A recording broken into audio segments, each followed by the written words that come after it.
নমস্কার, Rishibani institute of Vedic অ্যাস্ট্রোলজির পক্ষ থেকে স্বাগত জানাই আজকের জ্যোতিষ আলোচনায়। আমি শান্তনু আপনাদের সঙ্গে।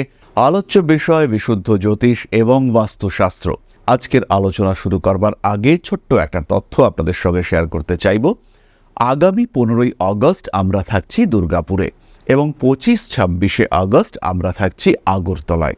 তাই ত্রিপুরা, দুর্গাপুর ইত্যাদি অঞ্চল থেকে যারা আমাদের সঙ্গে সরাসরি সাক্ষাৎ করতে চান তারা ইমিডিয়েটলি বুক করুন আমাদের অ্যাপয়েন্টমেন্ট। মনে রাখবেন, দেরি কিন্তু এখনও হয়ে যায়নি।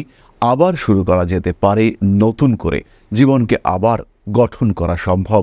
মনে রাখবেন, দেরি কিন্তু এখনও হয়ে যায়নি, জীবনকে আবার নতুন করে গঠন করা সম্ভব।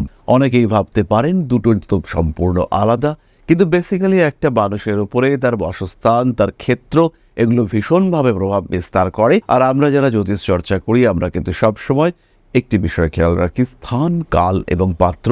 তাই স্থান অর্থাৎ যে স্থানটিতে আমি থাকছি, আমার অবস্থান, আমার বাস্তু, এটা কিন্তু ভীষণ ভীষণ গুরুত্বপূর্ণ।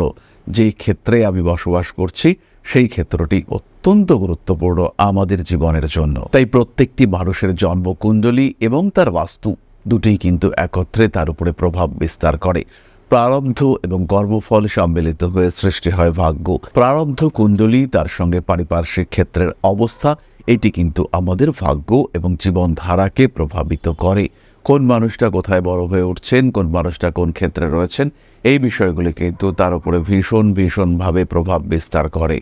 আজকে আমরা আলোচনা করব সিংহ রাশির বিষয়ে, কালপুরুষের পঞ্চম রাশি। সাধারণত সিংহের উপরে বাস্তু যে বিরাট প্রভাব বিস্তার করে তা কিন্তু নয়। সিংহ রাশি বা লগ্নের মানুষরা তারা যে বিরাট সেন্সিটিভ তাও নয়, তারা কিন্তু অনেক বেশি স্টেবল এবং অনেক বেশি রিজিড। তাদের জীবনে হঠাৎ হঠাৎ করে যে পরিবর্তন আসে তাও কিন্তু একেবারেই নয়। সিংহ রাশি বা লগ্নের মানুষরা তারা বাস্তুর কারণে প্রভাবিত হন। প্রত্যেকটি মানুষই প্রভাবিত হয় এবং সিংহও অল্প বিস্তর প্রভাবিত হন, কিন্তু তথাপি তাদের উপরে বাস্তু যে মারাত্মক ভারী হয়ে পড়ে তা কিন্তু নয়। কোন কোন দিকগুলো সিংহের ক্ষেত্রে প্রভাব বিস্তার করে এবং কোন কোন দিকগুলো থেকে মূলত সমস্যা সৃষ্টি হতে দেখতে পাওয়া যায়, সেটাই আমরা কিন্তু জানবার চেষ্টা করব। সিংহ রাশি বা লগ্নের মানুষদের সবচেয়ে বড় বিষয় হলো তাদের ব্যক্তিত্ব, তাদের অস্তিত্ব। এই ক্ষেত্রটি ডিস্টার্ব হয়ে পড়ে যদি সিংহের দক্ষিণ পূর্ব অর্থাৎ অগ্নিকোণটি ডিস্টার্ব হয়। সিংহের গৃহের অগ্নিকোণ পীড়িত হলে সিংহ কিন্তু সেখানে অস্তিত্ব সংকটে ভুগতে শুরু করেন এবং তার যে প্রকাশ, তার যে ব্যক্তিত্ব, সেটা কিন্তু বারবার বাধাপ্রাপ্ত হয়, সমস্যাগ্রস্ত হয়। এই অবস্থায় সিংহ নিজেকে প্রকাশ করতে পারেন না এবং নিজের যে কোয়ালিটি, তাকে আইডেন্টিফাই করা, নিজেকে চেনা, এখানে কিন্তু সিংহ বারবার ব্যর্থ হয়ে থাকেন। বাড়ির অগ্নিকোণ যদি কোনোভাবে ডিস্টার্বড হয়, সিংহ কিন্তু ডিপ্রেশন অনুভব করতে থাকেন। সিংহের মনে হয় আমি ভালো নেই, শরীর ক্রমাগত খারাপ হচ্ছে, সাকসেস রেট কমছে, অশান্তি, অস্থিরতা এগুলো বাড়ছে। বাড়ির মানুষজন আমার কথা শুনছে না, কেন যেন আমার গুরুত্ব ক্রমাগত কম হতে দেখতে পাওয়া যাচ্ছে। এই ধরনের সমস্যা কিন্তু সিংহকে বারবার ফেস করতে হয়। সিংহের জীবনে এই সমস্যাগুলি প্রকট হয়ে আসে। দ্বিতীয় দিকটি সিংহের ক্ষেত্রে হলো দক্ষিণ পশ্চিম কোণ। বাড়ির দক্ষিণ পশ্চিম কোণ যদি পীড়াগ্রস্ত হয়, সিংহ কিন্তু নিজের যে লেভেল, নিজের যে অবস্থা, তাকে আবিষ্কার করতে পারেন না। সিংহ হীনম্মন্যতায় ভোগেন এবং সিংহের যে কোয়ালিটি, হিউজ কোয়ালিটি, তাকে আইডেন্টিফাই করা, তাকে প্রকাশ করা, সেটা কিন্তু বারবার বিধ্বস্ত হয়ে পড়ে। সিংহ রাশি বা লগ্নের মানুষ তারা কিন্তু নিজের পরিস্থিতিকে উন্মুক্ত করতে ব্যর্থ হয়ে থাকেন। দক্ষিণ পশ্চিম দিকটি যদি দুর্বল হয়, সিংহ যে বাড়িতে রয়েছেন তার দক্ষিণ পশ্চিম দিকে যদি ব্যালকনি, জানালা, ছিদ্র ইত্যাদি দেখতে পাওয়া যায়, ওয়াশরুম থাকে, সেই ক্ষেত্রে সিংহের আত্মবিশ্বাস কমে যায়। সিংহ যদি এই অবস্থায় ইন্টারভিউ দিতে যান, সেই ক্ষেত্রে ইন্টারভিউতে সাকসেস রেট সেটা কমতে দেখতে পাওয়া যায়। তারই সঙ্গে সঙ্গে সিংহের স্পিরিচুয়ালিজম, আত্মশুদ্ধির প্রচেষ্টা, সেগুলোও কিন্তু বাধাপ্রাপ্ত হতে দেখতে পাওয়া যায়। সিংহ রাশি বা লগ্নের মানুষজন তাদের মধ্যে দুর্বলতা সৃষ্টি হতে দেখতে পাওয়া যায়, আত্মবিশ্বাসও কমতে থাকে, শরীরটাও পুরোপুরি সাপোর্ট করে না যদি দক্ষিণ পশ্চিম দিক দুর্বল হয়। এর সঙ্গে সঙ্গে দুটি আরও সেন্সিটিভ দিক রয়েছে, পূর্ব, উত্তর পূর্ব এবং উত্তর। এই দিকগুলো ডিস্টার্ব হলে সিংহ কিন্তু বিরাট পীড়িত হন না, কিন্তু ফাইন্যান্সিয়াল দিক থেকে একটা হালকা স্ট্রেস, লোন নিয়ে ফেললে সেই লোন শোধ করার ক্ষেত্রে একটা হালকা প্রবলেম, এটা দেখতে পাওয়া যায়।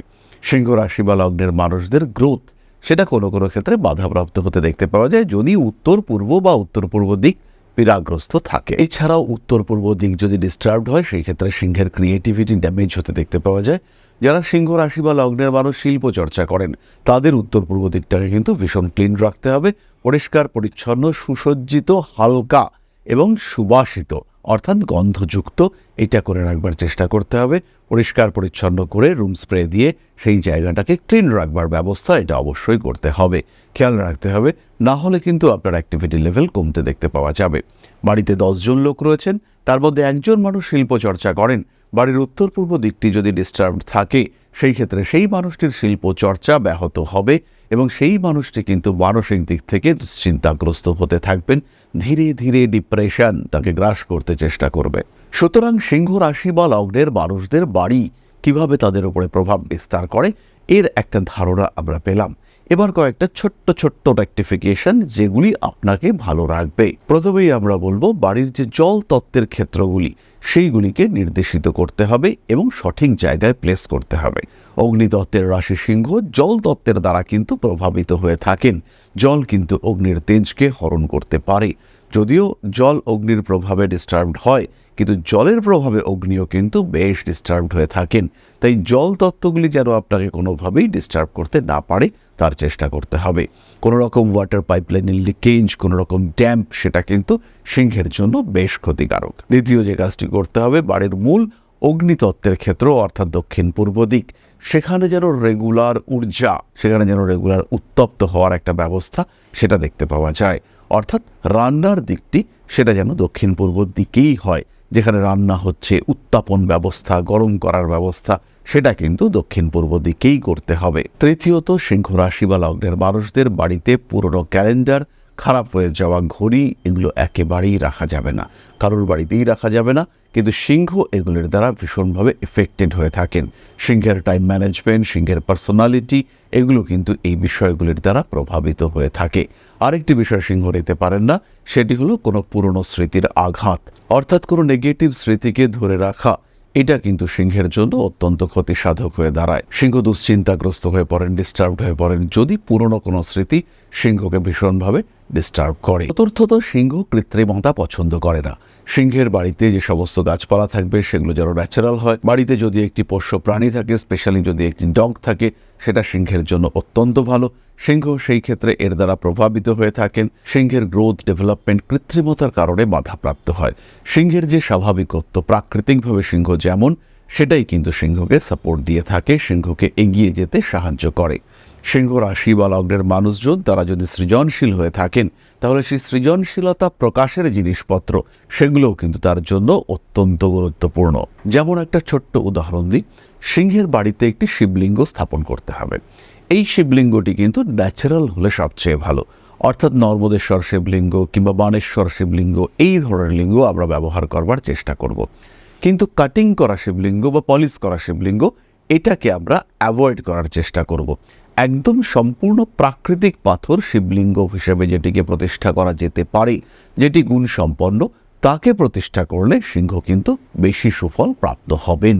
এই ছোট্ট ছোট্ট বিষয়গুলিকে যদি খেয়াল রাখা যায়, সেই ক্ষেত্রে সিংহ তার বাস্তু দ্বারা নেগেটিভলি অ্যাফেক্টেড হবেন না। তবে প্রতিটি ক্ষেত্রেই আধারের দিকে খেয়াল রাখতে হবে, জন্মকুণ্ডলীর কি অবস্থা রয়েছে, কতটা গ্রোথ সেই জন্মকুণ্ডলী সাপোর্ট করছে, এইরকম ছোট্ট ছোট্ট বিষয়গুলিকে কিন্তু নজরে রাখতে হবে, খেয়াল রাখতে হবে। তাহলে এবার আমরা চলে আসব আলোচনার পরবর্তী পর্যায়ে, অর্থাৎ আপনাদের প্রশ্নে জ্যোতিষের উত্তর। প্রশ্ন করেছেন সুপ্রিয় বিশ্বাস, জন্ম তারিখ 31/7/2001, 12:25 PM, place of birth Kolkata. সুপ্রিয়র প্রশ্ন, আমার কর্মজীবন কেমন যাবে? বাড়িতে বেশ অশান্তি ফেস করতে হচ্ছে। সুপ্রিয়, খেয়াল রাখো, তোমার কিন্তু সরকারি চাকরি পাওয়ার সম্ভাবনা রয়েছে। পেশাগত ক্ষেত্রটি যথেষ্ট ভালো। বাবার সাপোর্টের একটা অভাব থাকবে, তাই নিজেকে নিয়ে এগিয়ে চলার চেষ্টা এটা অবশ্যই করতে হবে। বাধা বিপত্তি থাকলেও সাকসেসফুল তুমি হবে। শিরদাঁড়ায় ব্যথা তোমাকে কষ্ট দিতে পারে। শনিদেব অষ্টমে থাকার কারণে একটু ডিপ্রেশন, ঠান্ডা লাগার টেন্ডেন্সি, এগুলো তোমাকে ভোগাতে পারে। নিজের উপরে ভরসা রাখো, আত্মনিয়ন্ত্রণ, এটাই তোমাকে এগিয়ে নিয়ে যাবে। নিশ্চিন্ত জীবনের দিকে অগ্রসর হও, ভালো তুমি থাকবে, অবশ্যই থাকবে। তাহলে আজকের আলোচনা আমরা আর দীর্ঘায়িত করব না। সবাই সুস্থ থাকুন, ভালো থাকুন। মা শ্রী শ্রী আদিশক্তির আশীর্বাদে আপনাদের জীবন আরও আরও আরও সমৃদ্ধ হয়ে উঠুক। জয় মা আদিশক্তি। নমস্কার।